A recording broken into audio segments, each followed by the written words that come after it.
Hello, dear students. Very good morning to all of you. Today, our topic is our lesson 6th और आज का topic है अणुभार, तुल्यांकी भार और संयोजकता। अपने एग्रीकल्चरल केमिस्ट्री के छठे अध्याय में हम लोग डिस्कशन कर रहे हैं। शुरुआत करेंगे हम लोग परमाणु जानते हैं। सबसे पहले परमाणु क्या होता है, दैट इज़ एटम।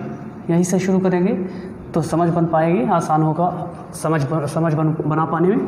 तो परमाणु क्या है, किसी भी पदार्थ का वह छोटे से छोटा कण जो कि स्वतंत्र अवस्था में नहीं रह सकता है लेकिन रासायनिक अपक्रियाओं में भाग लेता है और उस पदार्थ के समस्त गुणों को कैरी करता है। उस पदार्थ के जिस भी पदार्थ का परमाणु है वह उस पदार्थ के समस्त गुणों को रिप्रेजेंट करता है। छोटे से छोटा वह पार्ट है। तो परमाणु हो गया। इतनी सारे टॉपिक्स हैं, आज हम लोग उस पर डिस्कशन करेंगे। तो उनमें सबसे फर्स्ट हम लोगों का है परमाणु, और दूसरी चीज़ देखते हैं कि परमाणु भार क्या है। क्या देखना हम लोगों को, परमाणु भार। द्रव्यमान बोलना ज़्यादा सही होता है, फिलहाल परमाणु भार ही लिख रहे हैं, ठीक है। एटॉमिक मास शब्द से ही पता है, जैसे बोला जाए मिस्टर ए का द्रव्यमान, ए कोई व्यक्ति हो सकता है, वस्तु हो सकती है। जैसे आप हैं, आपके द्रव्यमान की बात की जाए तो वह आपका द्रव्यमान होगा। और परमाणु द्रव्यमान की अगर बात की जा रही है तो इसका मतलब क्या होगा, परमाणु के द्रव्यमान की बात की जा रही है, ठीक है। परमाणु का द्रव्यमान। अब ढेर सारे तत्व इस ब्रह्मांड में उपस्थित हैं। हमारे पास अभी तक 118 के आसपास तत्वों की खोज हो चुकी है।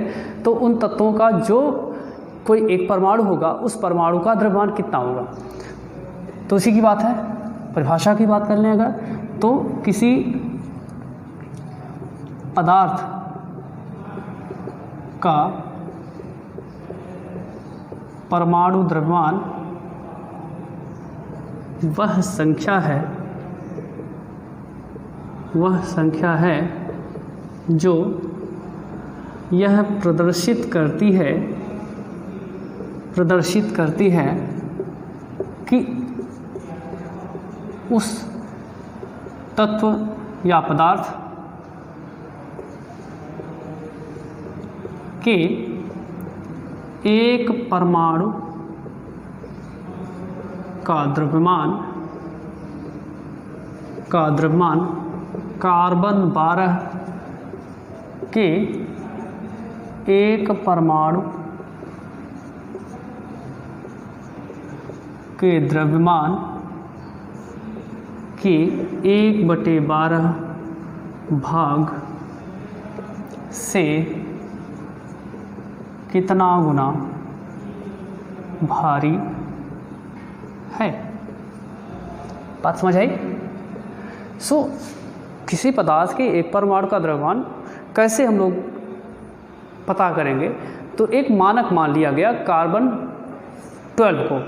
कार्बन 12 बोलने का क्या मतलब है कि आप 6C12 की बात कर रहे हैं। किसकी बात कर रहे हैं, 6C12 की, क्योंकि 6C12 होता है, 6C14 भी होता है। वो जो आइसोटोप है 6C14 वो रेडियो एक्टिव होता है। आपका 6C12 जो है यह क्या है, अस्थाई है। तो 6C12 को बीच में मानक रख के मान लिया गया, और सारे अन्य जितने भी तत्व हैं उनसे हम लोग क्या कर रहे हैं, कंपैरिजन करा रहे हैं कि एक पदार्थ का परमाणु द्रव्यमान वह संख्या है जो यह दर्शाती है कि उस पदार्थ के एक परमाणु का द्रव्यमान, एम्फेसाइज कर रहा हूँ इस पर, एक परमाणु का द्रव्यमान C12 6C12 के एक परमाणु के द्रव्यमान के 1/12 भाग से कितना गुना भारी है। अगर मैं इसको लिखूं तो परमाणु द्रव्यमान बराबर पदार्थ के एक परमाणु का द्रव्यमान, ठीक है, बटा 1/12 गुणा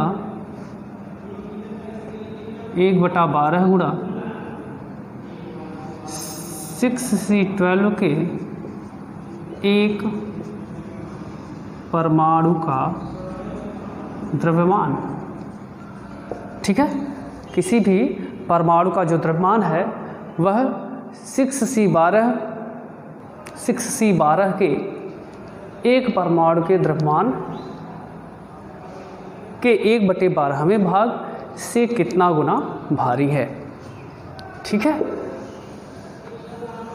आगे हम लोग देखते हैं। अगला है हमारा ग्राम परमाणु, या परमाणु द्रव्यमान से ही रिलेट करके देखेंगे। परमाणु द्रव्यमान, कुछ उदाहरण देखें इसमें, जैसे हाइड्रोजन परमाणु। तो हाइड्रोजन परमाणु के एक परमाणु का द्रव्यमान कितना है, 1.008, या फिर इसको सिंपल लिख देता हूँ 1। ऑक्सीजन का है 8, नाइट्रोजन का है 7। ठीक है, आपका सोडियम का परमाणु द्रव्यमान है 11। ठीक है ना। अब देखिए, हाइड्रोजन का परमाणु द्रव्यमान मैंने क्या बोला, 1। तो किसी भी द्रव्यमान को मापने के लिए कोई इकाई चाहिए होती है। एक क्या, किलो, ग्राम, कितना। तो हाइड्रोजन की एक परमाणु का द्रव्यमान जो है वह 1 एटॉमिक मास यूनिट है। ऑक्सीजन के एक परमाणु का द्रव्यमान, एक ऑक्सीजन परमाणु का जो द्रव्यमान है वह, तो एक ऑक्सीजन का जो ऑक्सीजन के एक परमाणु का जो द्रव्यमान है वह 8 एटॉमिक मास यूनिट है। इसी प्रकार नाइट्रोजन के एक परमाणु का द्रव्यमान 14 एटॉमिक मास यूनिट है। गलती से मैंने 7 लिख दिया था, 14 एटॉमिक मास यूनिट। और जो सोडियम है, सोडियम परमाणु है, इसका जो परमाणु द्रव्यमान है वह क्या है बेटा, 11, ये आपका 23 के आसपास, 22 या 22.9 के आसपास होता है। तो इसको हम लोग जो है 23 मान लेते हैं, 23 एटॉमिक मास यूनिट। इसी प्रकार कैल्शियम का परमाणु द्रव्यमान 40 एटॉमिक मास यूनिट है, 40 एटॉमिक मास यूनिट। ठीक है, तो अब देखिए, यह एक परमाणु का द्रव्यमान है, हाइड्रोजन के एक परमाणु का द्रव्यमान है। अगर इसी परमाणु द्रव्यमान को हम लोग ग्राम में व्यक्त करना चाहें, लिखें ऐसे भी, 1 ग्राम हाइड्रोजन अगर ले लें, 1 ग्राम हाइड्रोजन परमाणुओं को ले लें, 1 ग्राम हाइड्रोजन परमाणु। अब देख रहे हैं, एक हाइड्रोजन परमाणु का द्रव्यमान 1 एटॉमिक मास यूनिट है। 1 ग्राम हाइड्रोजन परमाणु अगर ले लें तो उसको क्या लिख सकते हैं, इसको लिख सकते हैं 1 ग्राम परमाणु हाइड्रोजन। क्या लिख सकते हैं, 1 ग्राम परमाणु हाइड्रोजन। और मैं यहीं पर एक और शब्द इंट्रोड्यूस कर रहा हूँ, मोल शब्द है। ठीक है, यह एक इकाई है, वस्तुओं की, पदार्थों की मात्रा को व्यक्त करने की इकाई है। ठीक है, और इसके लिए फार्मूला क्या होता है, पदार्थ की मात्रा ग्राम में बटा पदार्थ का, मैं यहाँ पे सिर्फ परमाणु भार लिख रहा हूँ। ठीक है, बाद में जब हम लोग अणु पढ़ेंगे तो उसमें भी मोल निकालना होता है, तो वहाँ अणु भार से रिप्लेस कर लेंगे। ठीक है, तो पदार्थ की मात्रा ग्राम में और उस पदार्थ का परमाणु भार। अब जब हम लोगों ने 1 ग्राम हाइड्रोजन परमाणु ले लिया, जिसको कि मैं कह रहा हूँ कि 1 ग्राम परमाणु हाइड्रोजन बोल सकते हैं, तो और मोल की हम लोगों ने मोल का फार्मूला दे दिया। मोल इक्वल टू होता है पदार्थ की मात्रा, इसको W कर सकते हैं, और परमाणु भार को किससे कर सकते हैं, M से। ठीक है, W/M होता है, जिसको कि हम लोग क्या लिख लेते हैं, ग्राम परमाणु लिख लेते हैं। मोल को क्या लिखते हैं, ग्राम परमाणु। अब देखिए, यहाँ पे हम लोग समझ पा रहे होंगे कि ग्राम परमाणु बोलने का क्या मतलब है। एक और ग्राम परमाणु किसको कहते हैं, मोल को। तो ग्राम परमाणु के स्थान पे क्या लिख सकते हैं, मोल। क्या हो गया, 1 ग्राम परमाणु हाइड्रोजन, यानी 1 ग्राम हाइड्रोजन परमाणु, जिसको कि हम लोग 1 ग्राम परमाणु हाइड्रोजन बोल रहे हैं, इसका मतलब क्या है, 1 मोल है। ठीक है, और 1 मोल जो संख्या होती है उसका मान होता है 1 मोल। जो संख्या है किसी भी पदार्थ का 1 मोल, चाहे वह कोई वस्तु हो, व्यक्तियों की संख्या हो, चाहे परमाणुओं की संख्या हो, अणुओं की संख्या हो, या फिर आयनों की संख्या हो, अगर वह 1 मोल है तो उसमें इतने कण पाए जाते हैं। कितने कण हैं? 6.023 × 10⁻23 परमाणु, अणु या फिर आयन। इस संख्या को अवोगैड्रो संख्या भी कहते हैं। अवोगैड्रो संख्या कहते हैं। क्या कहते हैं इस संख्या को? अवोगैड्रो। अवोगैड्रो संख्या का मान कितना होता है? 6.023 × 10⁻23। किसी भी पदार्थ के 1 मोल में कितने कण होते हैं? 6.023 × 10⁻23। किसी भी पदार्थ के अगर परमाणु की हम बात करेंगे तो किसी भी पदार्थ के इतने परमाणुओं का द्रव्यमान कितना होता है? उसके परमाणु भार के बराबर होता है ग्राम में। उसके ग्राम परमाणु भार के बराबर होता है, या उसके ग्राम परमाणु द्रव्यमान के बराबर होता है। मतलब अगर हम लोग कह दें कि 1 मोल हाइड्रोजन परमाणु, तो इसका मतलब हम लोग क्या कह रहे हैं कि 1 ग्राम परमाणु हाइड्रोजन, यानी हाइड्रोजन परमाणुओं के द्रव्यमान को अगर 1 ग्राम ले लें, हाइड्रोजन परमाणुओं को अगर 1 ग्राम ले लें हम लोग, हाइड्रोजन परमाणु के 1 ग्राम ले लें, तो वह क्या कहलाता है? उसका परमाणु द्रव्यमान कहलाता है ग्राम में, ग्राम परमाणु द्रव्यमान कहलाता है, और जो कि 1 मोल के बराबर होता है। ठीक है ना? एक और अन्य उदाहरण जो हमारा है उससे समझते हैं और भी स्पष्ट हो पाएगा। ऑक्सीजन के 1 परमाणु का द्रव्यमान 8 एटॉमिक मास यूनिट है। अगर हम लोग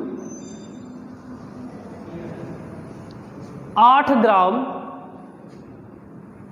ऑक्सीजन ले लें, क्या ले लें?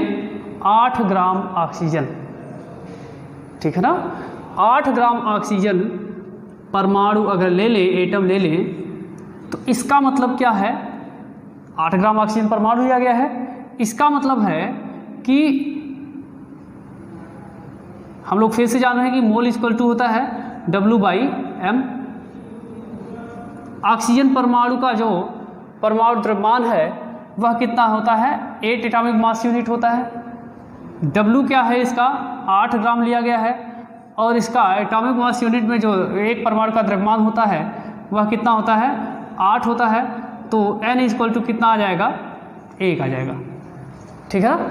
8 ग्राम ऑक्सीजन परमाणु का जो द्रव्यमान है वह 8 ग्राम जो ऑक्सीजन परमाणु लिया गया है वह 1 मोल के बराबर है। और किसी भी पदार्थ का जो 1 मोल होता है वह 6.023 × 10⁻23 कण होते हैं। तो ऑक्सीजन की बात कर रहे हैं तो ऑक्सीजन परमाणु 6.023 × 10⁻23 ऑक्सीजन परमाणु अगर ले लेंगे तो उसका द्रव्यमान कितना हो जाएगा ग्राम में? 8 ग्राम के बराबर। कितना?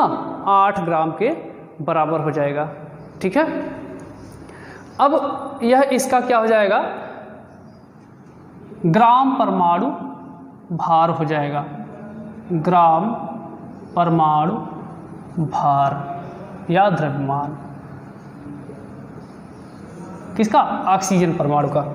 ऑक्सीजन परमाणु के 6.023 × 10⁻23 परमाणुओं का जो द्रव्यमान होगा उसको क्या कहेंगे? ग्राम परमाणु द्रव्यमान बोलेंगे। ठीक है? ओके। अब इसको देखें नाइट्रोजन परमाणु में।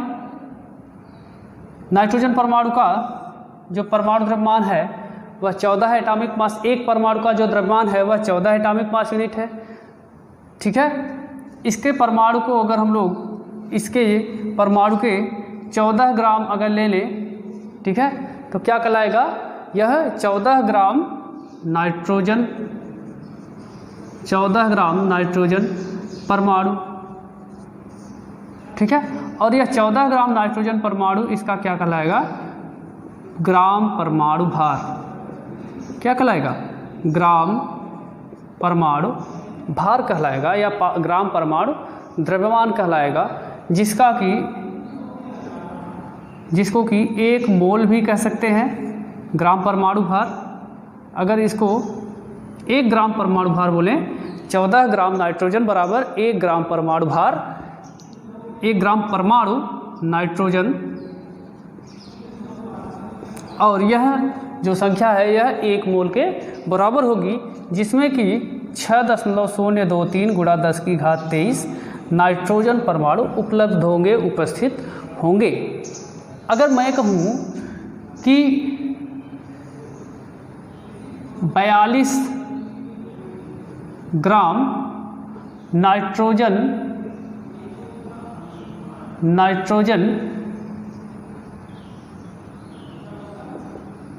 परमाणु में ग्राम परमाणु नाइट्रोजनों को व्यक्त कीजिए या बताइए। 42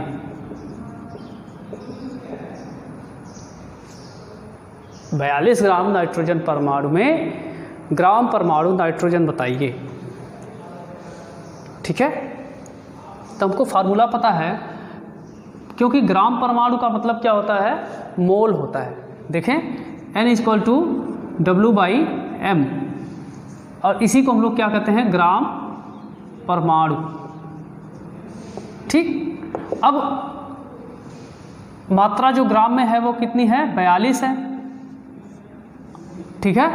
और इसका परमाणु भार कितना है, 14, किसका, नाइट्रोजन का।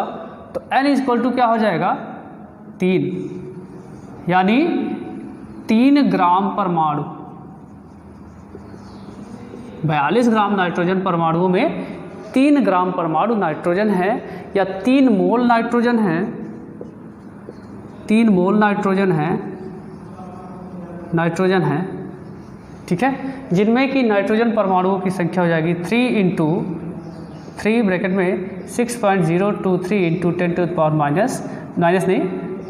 10⁻23, ठीक है। इसी तरीके से सोडियम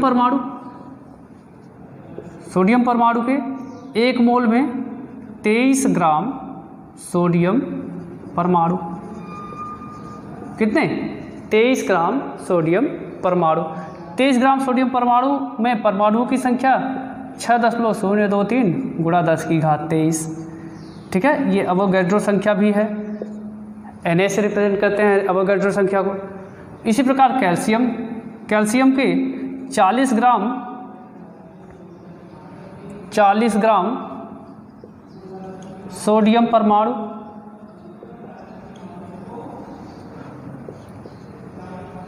40 ग्राम सोडियम परमाणु की जो मात्रा हो जाएगी वह 1 ग्राम परमाणु सोडियम की हो जाएगी। 40 ग्राम सोडियम परमाणु की मात्रा कितनी हो जाएगी, 1 ग्राम परमाणु सोडियम, क्योंकि ग्राम परमाणु को हम लोग किससे रिप्रेजेंट करते हैं, मोल से, ठीक है।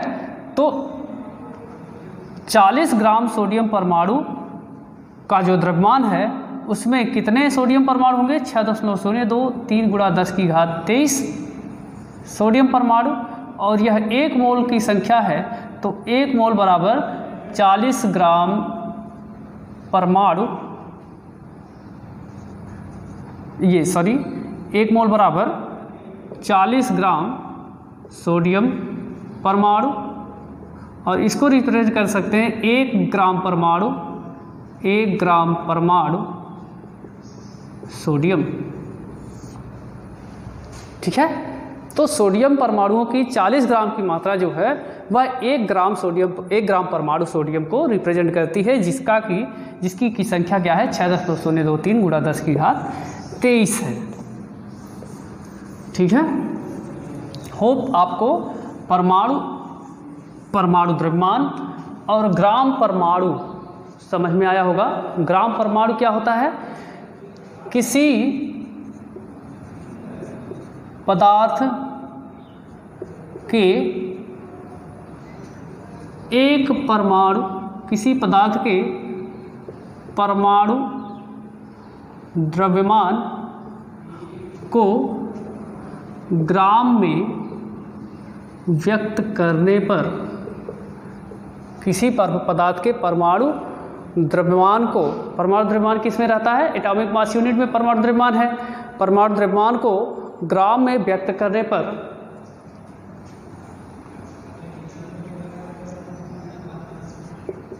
प्राप्त संख्या 1 ग्राम परमाणु को व्यक्त करती है। ठीक है, तो पदार्थ का जो परमाणु द्रव्यमान है उसको अगर ग्राम में व्यक्त कर देंगे तो क्या मिल जाएगा? 1 ग्राम परमाणु, उस पदार्थ का 1 ग्राम परमाणु मिल जाएगा। ठीक है, अब अणु की बात कर लें। अणु क्या है? मॉलिक्यूल। अणु क्या होते हैं? रासायनिक प्रक्रियाओं में भाग लेते हैं, अस्थायी होते हैं। ठीक है, किसी यौगिकों के अणुभार की अगर बात करें, अणुभार ना, मॉलिक्यूलर मास, मॉलिक्यूलर मास। तो मॉलिक्यूलर मास क्या होता है? किसी यौगिक के एक अणु का द्रव्यमान कार्बन 12 के एक परमाणु के 1/12 भाग से कितने गुना भारी है? कितने गुना भारी है? वह संख्या क्या कहलाती है? मॉलिक्यूलर मास कहलाती है। किसी यौगिक के एक अणु का द्रव्यमान कार्बन 12 के एक परमाणु के 1/12 भाग से कितना गुना भारी है, इसको रिप्रेजेंट करने वाली जो संख्या होती है, अणुभार बराबर होता है पदार्थ के एक अणु का द्रव्यमान बटा 1/12 इंटू C12 के एक परमाणु का द्रव्यमान। ठीक, कार्बन 12 के एक परमाणु का द्रव्यमान इंटू 1/12। ठीक है, ये चीज़ हो गई, इसको मिटाएं। अब उसके बाद इरेज कर दे रहे हैं इसको। ठीक है, अब इसके बाद हम लोग नेक्स्ट देखेंगे ग्राम अणुभार क्या होता है। नेक्स्ट हमारा है ग्राम अणुभार। ग्राम अणुभार, तो जैसे आपके पास क्या है? CO2 H2O। ठीक है, H2O2 3 ले लेते हैं हम लोग। अब CO2 का जो अणुभार है, आणविक द्रव्यमान है, मॉलिक्यूलर मास है, वो क्या होगा? एक ऑक्सीजन परमाणु का 16 मॉलिक्यूल, ये परमाणु द्रव्यमान जो होता है वो 16 एटॉमिक मास यूनिट होता है। 2 हो गए तो 16 दूना 32, और C का कितना होता है? 12 होता है। ठीक है, तो 32 और 12 कितना हो जाएगा? 44। एक कार्बन डाइऑक्साइड जो मॉलिक्यूल है वह 44 ग्राम तो होगा नहीं। वैसे भी आप इमेजिन भी कर सकते हैं कि 44 ग्राम का नहीं होगा CO2, क्योंकि जो हम लोग ऑक्सीजन अंदर ले रहे हैं, CO2 बाहर निकाल रहे हैं, तो एक एक मॉलिक्यूल 44 ग्राम का नहीं हो सकता है। ये क्या है? एटॉमिक मास यूनिट में है, जैसे वहाँ पर एटॉमिक मास में था। ठीक है, अब यहाँ पे H2O का कितना है? 18 है, और H2O2 का कितना है? 32 ऑक्सीजन हो गए और 34 हो गया इसका 34। अब इसी को अगर हम लोग ग्राम में व्यक्त कर दें, आप कह दीजिए 44 ग्राम CO2 मॉलिक्यूल, या 18 ग्राम H2O मॉलिक्यूल, और 34 ग्राम H2O2 मॉलिक्यूल्स। तो हम लोग जो अणुभार है उसको किस में व्यक्त कर रहे हैं? ग्राम में व्यक्त कर रहे हैं। 44 ग्राम CO2, ठीक है, यह किसको व्यक्त करता है? 1 ग्राम अणु CO2 को व्यक्त करता है। 1 ग्राम अणु CO2 को व्यक्त करता है। 18 ग्राम H2O 1 ग्राम अणु H2O को व्यक्त करता है। और 34 ग्राम जो H2O2 है वह 1 ग्राम अणु H2O2 को व्यक्त करता है, H2O2 को, ठीक है। अब यहाँ से हमारा फिर से फार्मूला आता है N, यानी मोलों की संख्या, number of moles. N equal to होता है पदार्थ की मात्रा, किसमें? ग्राम में, बटा पदार्थ का अणुभार या आणविक द्रव्यमान, अणुभार। अब देखिए इस केस में जब 44 ग्राम CO2 आपने लिया है, जिसको कि हम लोग 1 ग्राम अणु CO2 बोल रहे हैं, इसका मतलब क्या है? N इक्वल टू पदार्थ की मात्रा कितनी है? 44 ग्राम है, और पदार्थ का अणुभार कितना है? 44 एटॉमिक मास यूनिट में। तो इसका मतलब क्या हो गया? यह 1 मोल हो गया। जब आप 44 ग्राम CO2 ले रहे हैं तो उसमें कितने कार्बन डाइऑक्साइड के कितने मोल हैं? 1 मोल है। 1 ग्राम अणु CO2 का मतलब कितना हो गया? 1 मोल CO2। और 1 मोल CO2 में मॉलिक्यूल्स की संख्या कितनी है? 6.023 इंटू 10⁻23 मॉलिक्यूल्स ऑफ CO2। कितने CO2 मॉलिक्यूल्स हैं? 6.023 इंटू 10⁻23 CO2 मॉलिक्यूल्स उपस्थित हैं 1 ग्राम अणु CO2 में, जिसकी की मात्रा कितनी है? 1 मोल है। दूसरा देखें, 18 ग्राम H2O ले लिया, इसका मतलब क्या है कि 1 ग्राम अणु H2O ले लिया, जिसमें कि N इक्वल टू कितना आ जाएगा? 1 मोल आ जाएगा। और 1 मोल की फिर से मात्रा कितने मॉलिक्यूल्स होंगे H2O के? 6.023 इंटू 10⁻23 H2O मॉलिक्यूल्स। 1 ग्राम अणु H2O में 6.023 इंटू 10⁻23 मॉलिक्यूल्स ऑफ H2O होंगे, जिनका कि द्रव्यमान कितना होगा? 18 ग्राम होगा, ठीक है।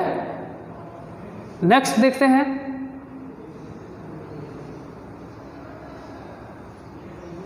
आपका 34 ग्राम H2O2 लिया है हम लोगों ने। अगर आपका H2O2 का जो 1 मॉलिक्यूल था उसका द्रव्यमान 34 एटॉमिक मास यूनिट में था, और हम लोगों ने ग्राम में 34 ग्राम H2O2 ले लिया, तो इसका मतलब कितना लिया? 1 ग्राम अणु H2O2 ले लिया। कितना? 1 ग्राम अणु H2O2 ले लिया। और 1 ग्राम अणु H2O2 का मतलब कितना ले लिया? 1 मोल H2O2 ले लिया। और 1 मोल H2O2 में फिर से 6.023 इंटू 10⁻23 मॉलिक्यूल्स ऑफ H2O2 उपस्थित होंगे, हाइड्रोजन परऑक्साइड के। इतने कण क्या, यहाँ तो मॉलिक्यूल है, तो इतने मॉलिक्यूल उपस्थित होंगे 1 ग्राम अणु H2O2 में। होप आपको ये चीज़ें समझ में आई होंगी। जो नोटबुक आपका है उसमें इससे रिलेटेड कुछ सवाल दिए हुए हैं, और आज के क्वेश्चन सेक्शन में भी आपसे इस पर सवाल पूछे जाएंगे। अगला देखते हैं, ग्राम परमाणु आयतन। ग्राम परमाणु आयतन, ठीक है, या ग्राम अणु आयतन। ग्राम अणु आयतन ये क्या है? STP पर, सामान्य ताप दाब पर, यानी STP पर किसी गैस, किसी पदार्थ, अगर पदार्थ गैसीय अवस्था का है तो किसी गैसीय पदार्थ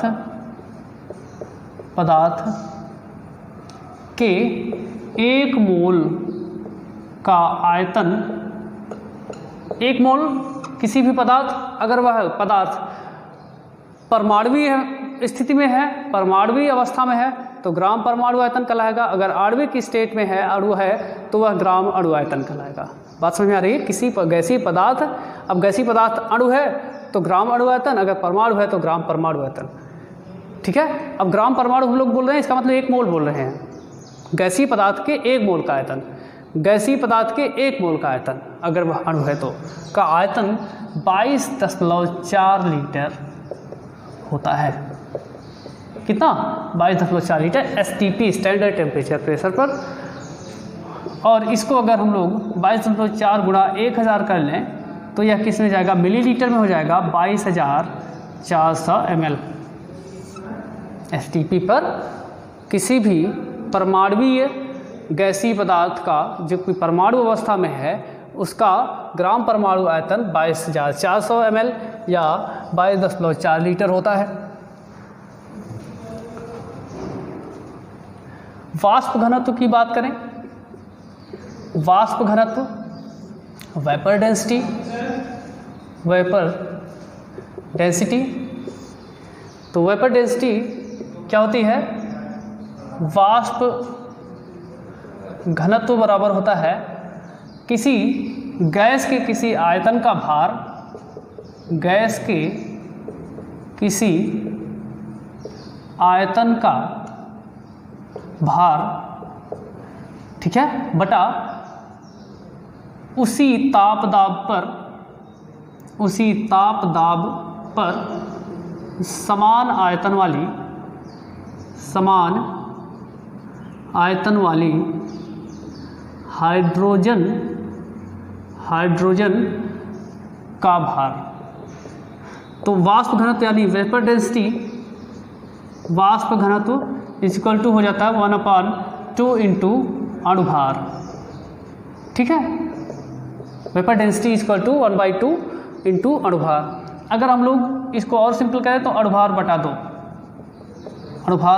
2 बराबर वेपर डेंसिटी, ठीक है। अगर आपको अणुभार निकालना हो और ये दो, अगर वेपर डेंसिटी पता हो, अणुभार ज्ञात करना हो तो क्या हो जाएगा, vapour density into 2 is equal to क्या हो जाएगा, मॉलिक्यूलर वेट हो जाएगा, मॉलिक्यूलर मास हो जाएगा, ठीक है। इसको इरेज करें, ओके। नेक्स्ट शायद लास्ट टॉपिक है आपका ग्राहम का विसरण नियम। तो विसरण की प्रक्रिया क्या है, ग्राहम का विसरण नियम, यहीं से स्टार्ट कर देते हैं। ये आपका ग्राहम का विसरण नियम है।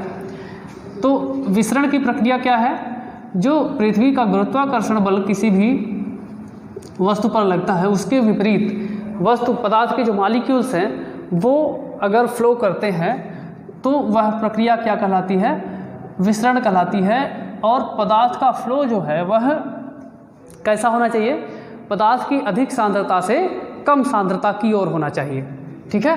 तो परिभाषा की बात कर लें तो निश्चित ताप तथा दाब पर किसी गैस की विसरण दर, निश्चित ताप तथा दाब पर किसी गैस की विसरण दर उसके घनत्व के, किसके, गैस के, उसके घनत्व के वर्गमूल के व्युत्क्रमानुपाती होती है, घनत्व के वर्गमूल के व्युत्क्रमानुपाती होती है, व्युत्क्रमानुपाती होती है। अब हमारा मार्कर भी कह रहा है कि सेशन का लास्ट चल रहा है, तो फिलहाल 1-2 मिनट में ख़त्म करते हैं। तो ये हो जाएगा R is proportional to 1/√D, ठीक है। या इसको लिख सकते हैं R is equal to 1/√D। R1 is equal to, अगर दो गैसें हैं R1 R2, दो गैसें हैं जिनकी की विसरण दर एक की हो जाएगी R1 इज इक्वल टू हो जाएगा 1/√D1, और दूसरी गैस है जिसकी की विसरण दर R2 is equal to 1/√D2। इन दोनों की तुलना कराएं, R1/R2 is equal to √D2/D1। ये इंपॉर्टेंट है, दो गैसों के बीच विसरण गतियों का अनुपात अगर आपको ज्ञात करना है तो यहाँ से पता चल जाएगा। अगर घनत्व के बदले आपको क्या पता है, मॉलिक्यूलर मास पता है, तो क्या हो जाएगा R1/R2। हम लोगों ने पीछे कहा था कि जो वाष्प घनत्व है, वेपर डेंसिटी है, वो इक्वल टू होता है अणुभार बटा 2। तो अणुभार बराबर क्या होता है, अणुभार बराबर होता है वाष्प घनत्व गुणा 2, ठीक है। तो यहाँ से आपको मॉलिक्यूलर मास पता चल जाएगा किसी भी अणु का या मॉलिक्यूलर मास पता है तो वेपर डेंसिटी पता चल जाएगी। और मॉलिक्यूलर ये आपका R1/R2 हो जाता है M2/M1। M2 क्या है? द्वितीय गैस का मॉलिक्यूलर मास है, M1 का है प्रथम गैस का मॉलिक्यूलर मास। एक अन्य सिंपल सी परिभाषा है, उसको देख लें। निश्चित ताप दाब पर किसी गैस की विसरण गति, यहाँ से मिल पाएगा उसको, उसकी परिभाषा जो है निश्चित ताप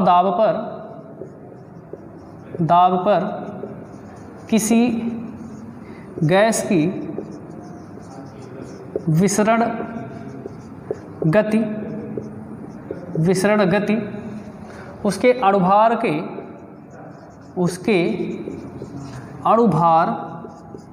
के वर्गमूल के व्युत्क्रमानुपाती होती है, ये क्या कर रहा है कि R is proportional to 1/√m। ठीक है ना। तो आज के लिए बस इतना ही।